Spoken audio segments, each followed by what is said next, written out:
আসসালামু আলাইকুম এভরিওয়ান, কি অবস্থা আপনাদের? আশা করি আপনারা সবাই অনেক ভালো আছেন। আজকে আমরা ঘুরতে যাইতেছি রংপুর চিড়িয়াখানাতে। সকল বন্ধুগুলো মিলে আমরা টাকা জোগাড় করছি 1 মাস ধরে। আজকে আমরা ঘুরতে যাইতেছি রংপুর চিড়িয়াখানাতে। বাইরে আছে আমাদের অটো, ওইটা আমি আপনাদেরকে পরে দেখাইতেছি। তার আগে আপনারা একটু উপভোগ করুন কীরকমভাবে ঘুরি। আমাদের গাড়ির ট্যাঙ্কি বোঝাই করার জন্য আমরা এখন পাম্পের মধ্যে চলে আসলাম। একদম গাড়ির ট্যাঙ্কি ফুল করব, তারপর রওনা দিব। আমার একটা ছোট ভাইয়ের কাহিনী দেখেন, ওর গাড়ির মধ্যে অনেক চাপ দিয়েছিল, সেই কারণে গাড়ির মধ্যে ছাড়তেছে। অবশেষে আমরা পৌঁছে গেলাম রংপুর চিড়িয়াখানাতে। এখন এই রংপুর চিড়িয়াখানাতে ঢোকার জন্য টিকিট লাগবে।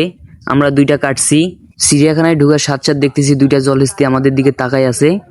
চিড়িয়াখানার মধ্যে হিংস্র প্রাণী হলো এটা বাঘ, এটা দেখার জন্য আমরা আসছি।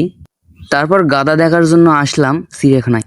আর এটা কি প্রাণী আমি তো ভুলে গেছি, মনে হইতেছে জেব্রা ক্রসিং নাকি। এটা কি আমাদেরকে দেখে হাই দিতেছে। আমরা এখন বাসায় যাইতেছি।